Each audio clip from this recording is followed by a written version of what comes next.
Hello mga kayaho, troubleshooting muna tayo sa isang electric fan na solar na hindi na gumagana. Tapos dito, chinek natin. Okay naman yung battery niya.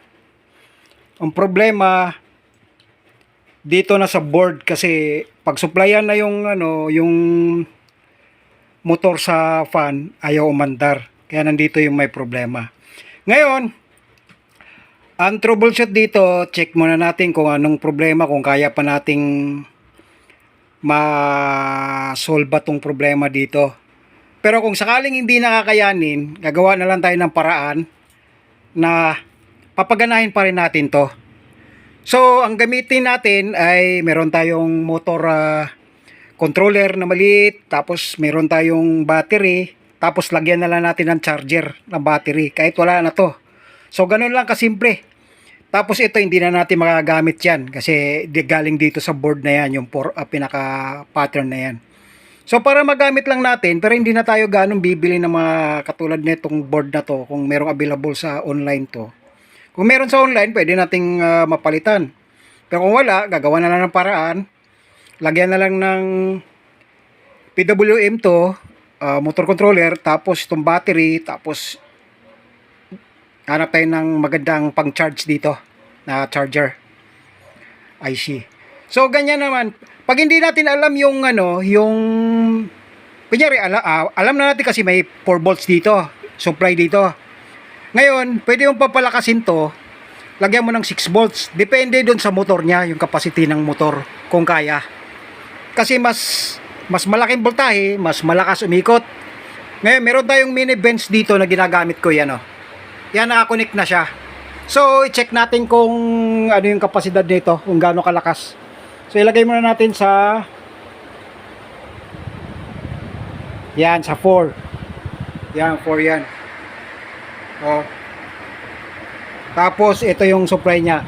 Ganun lang kalakas, mga loads. Normal lang. Pero kung i-adjust natin dito, lagay natin ng tulad lang 6, 7 or 8, malakas na po ang ikot. Parang electric pan ng na di kuryente na 220. Kaso nga lang, syempre tingnan din natin yung kapasidad ng motor kung kaya, kasi baka mag-overheat, wala, patay na naman, sira na naman yung electric pan natin, hindi na makagamit. So ganun na lang ang gagawin natin. So patayin muna natin to. Tingnan nyo. Nasobraan ng ikot.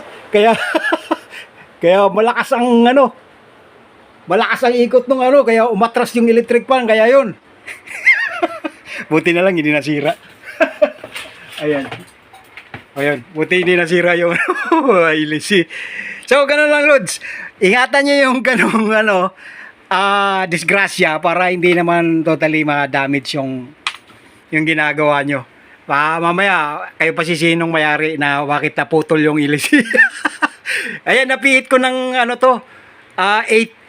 9. Mabot ng 9, pag ganun ko, baliktad yung ikot ko. Kaya yun, umatras siya sa sobrang lakas ng puwersa, umatras. So ganun lang mga loads. Ganun lang ang gawin natin. Update ko na lang kayo kung maayos ko to at saka kung mapapalitan natin to. So, konting tulong na lang, thumbs up, at saka paki-like, paki-subscribe na rin sa YouTube channel ko. So para marami tayong matutulungan din. Maraming salamat po.